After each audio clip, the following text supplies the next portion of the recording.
दोस्तों, बिहार में अगला विधानसभा चुनाव अक्टूबर-नवंबर 2025 में होने की संभावना है। बिहार विधानसभा का कार्यकाल 29 नवंबर 2025 को समाप्त हो रहा है और चुनाव इससे कुछ महीने पहले आयोजित किए जाएंगे। पिछला विधानसभा चुनाव नवंबर 2020 में हुआ था, जिसमें एनडीए की सरकार बनी थी। इस बार मुख्य दल के रूप में भाजपा, जदयू, आरजेडी, कांग्रेस, लोजपा, जनसुराज पार्टी आदि चुनाव में भाग ले रहे हैं। चाहे जो भी पार्टी या गठबंधन चुनाव में जीतकर सरकार बनाएगी, उसकी जिम्मेदारी होती है कि बिहार की जनता का विकास के लिए उचित नीतियां बनाए एवं उनको लागू करवाएं। जो नीति बिहार का विकास के लिए ना हो, जिसमें बहुत खामियां हों, तो भी उस नीति को अगर सरकार बना रही है, तो विपक्ष का काम होता है कि उस नीति का विरोध करे और उसे पारित ना होने दे। परंतु कभी-कभी विपक्ष के द्वारा अच्छी नीतियों का भी विरोध करते हुए देखा गया है। इसलिए कौन सी नीतियां सही है या कौन सी नीतियां गलत, इसका समझ जनता को होना बहुत ही जरूरी है। बिहार में आज़ादी के बाद से अब तक 20 बार विधानसभा चुनावों के आधार पर सरकार बन चुकी है। यानी 20 बार बिहार का विकास के लिए नीतियां बनाई गई तथा उसे लागू करने की कोशिश की गई। तो क्या आज़ादी के बाद से अभी तक बिहार का कितना विकास हो चुका है? क्या बिहार एक विकसित राज्य बन चुका है? देखा जाए तो 1947 से 2025 तक एक लंबी अवधि होती है। अगर अच्छी नीतियां हों तो विकास संभव है और बिहार एक विकसित राज्य बन चुका होता। पर बिहार एक विकसित राज्य नहीं है या एक पिछड़ा राज्य है।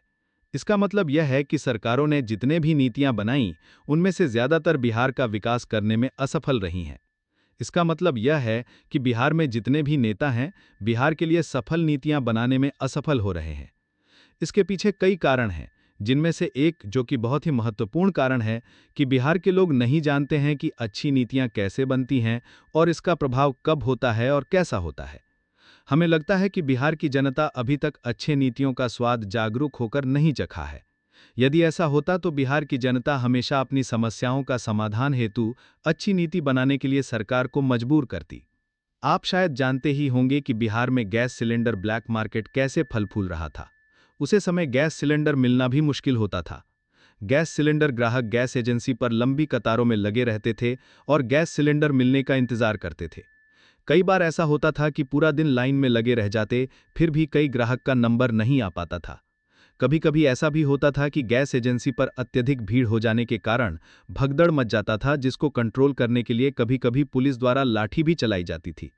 इसको रोकने के लिए कानून आया जिसका नाम डायरेक्ट बेनिफिट ट्रांसफर यानी डीबीटी 2015 है।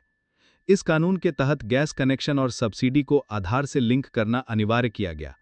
इसमें सब्सिडी सीधे उपभोक्ता के बैंक खाते में जाने लगी तथा गैस एजेंसियों को फर्जी बुकिंग करने में मुश्किल होने लगी और ग्राहकों को ऐप की भी सुविधा दी गई, जिसका प्रभाव अब यह है कि लोग ऐप से भी गैस रिफिलिंग बुकिंग करते हैं।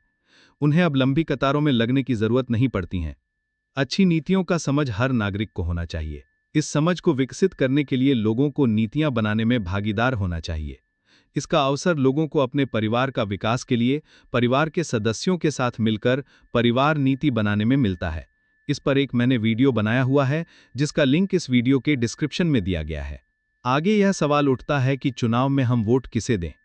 किसी भी पार्टी को वोट करने से पहले उसका चुनावी एजेंडा और पूर्व में किए हुए कार्य का आकलन करना चाहिए, चाहे वह पार्टी सत्ता में पहले कभी भी रह चुका हो।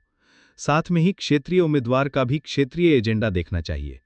अगर उम्मीदवार का अपना कोई क्षेत्रीय एजेंडा नहीं है, तो ज्यादा से ज्यादा संभावना है कि वह क्षेत्रीय समस्याओं के समाधान हेतु उचित नीति बनाने में असमर्थ रहेगा। तो सोच समझकर मतदान करें और बिहार का विकास में योगदान दें। आप वोट न करके या नोटा दबाकर भी किसी और चुनावी उम्मीदवार को आप जिता देते हैं। आपको पता होना चाहिए कि छोटा नुकसान बड़े नुकसान से बेहतर होता है, इसलिए मतदान अवश्य करें। इस वीडियो में इतना ही। अगली वीडियो प्रमुख पार्टियों की एजेंडा पर होगी। इस चैनल को लाइक, सब्सक्राइब और शेयर करें ताकि इस प्रकार के वीडियो आपको मिलते रहें। धन्यवाद।